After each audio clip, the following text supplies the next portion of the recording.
Hey there, welcome to a conversation about something that's quietly reshaping education, one family at a time, homeschooling. So, what is it? At its core, homeschooling is simply when parents or guardians take on the primary responsibility for their children's education rather than enrolling them in a traditional public or private school.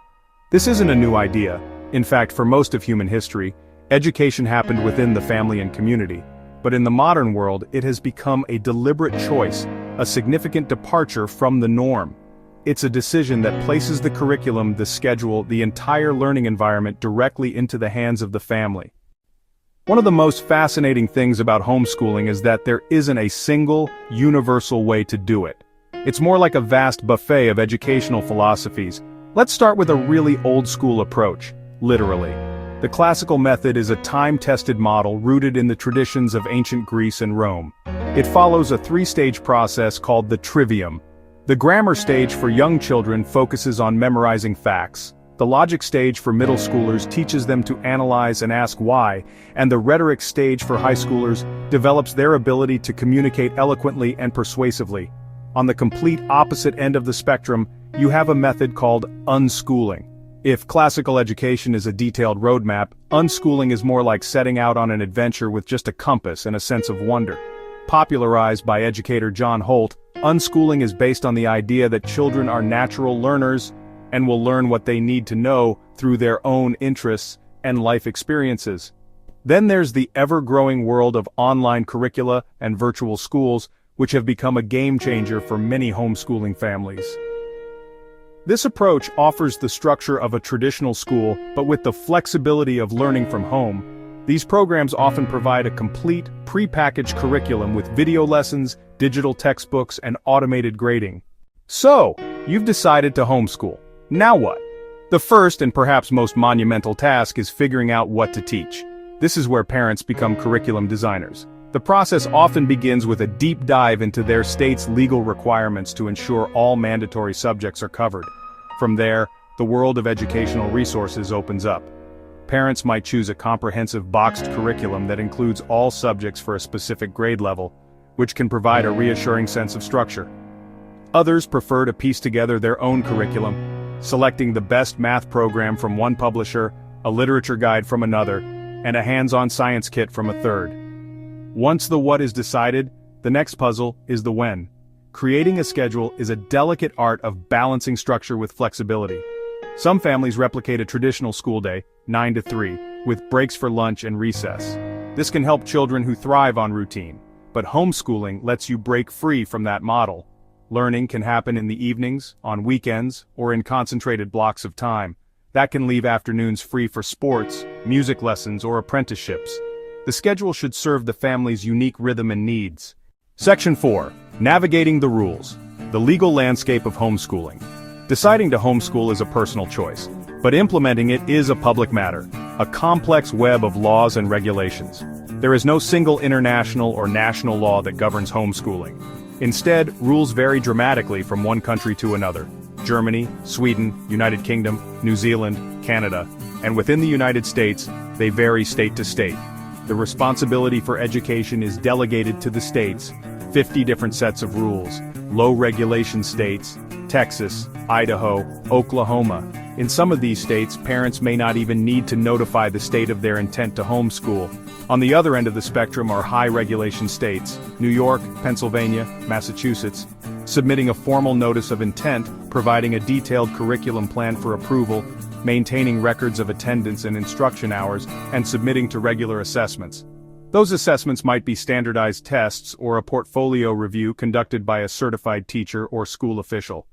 For any family considering this path, the first and most crucial step is to thoroughly research the specific laws in their state or country. Organizations like the Homeschool Legal Defense Association, or HSLDA, and local homeschooling groups can help. Section 5. Beyond the kitchen table. Socialization in the homeschool world. The S word, socialization. It's arguably the most common question and concern leveled at homeschooling families. But what about socialization? The question often conjures an image of a lonely child, isolated at the kitchen table with no friends. For most homeschooling families, this stereotype couldn't be further from the truth. Socialization isn't just about being in a room full of same-age peers. It's about learning to interact with a wide variety of people in diverse settings. Families are often incredibly intentional about creating these opportunities. One major avenue is the vibrant network of homeschooling co-ops and groups. In a co-op, one parent might teach a biology lab, another a Shakespearean drama class, and a third a creative writing workshop. They might participate in city league sports, take art classes, join a scout troop, or volunteer at an animal shelter or library. This creates multi-generational socialization based on shared interests rather than just shared age. They learn to initiate conversations, pursue their interests in public forums, and build relationships based on genuine connection. Section 6. The Balancing Act. Weighing the pros and cons. Choosing to homeschool is a significant decision, and like any major life choice, it comes with a unique set of advantages and disadvantages. It's crucial to look at this balance without rose-colored glasses. One of the most compelling advantages is the ability to provide a completely customized education. A child who is a math prodigy can accelerate through advanced concepts, while one who struggles with reading can receive patient one-on-one attention without the fear of falling behind their peers.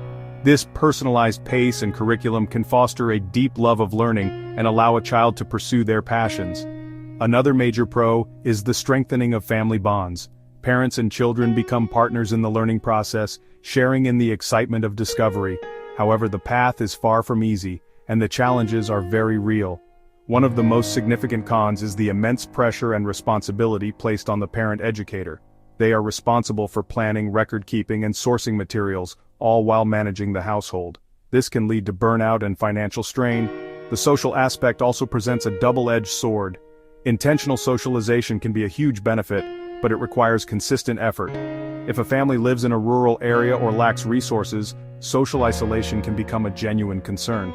Making the decision to homeschool requires a family to honestly assess their own capacity, resources, and resilience in the face of these significant challenges.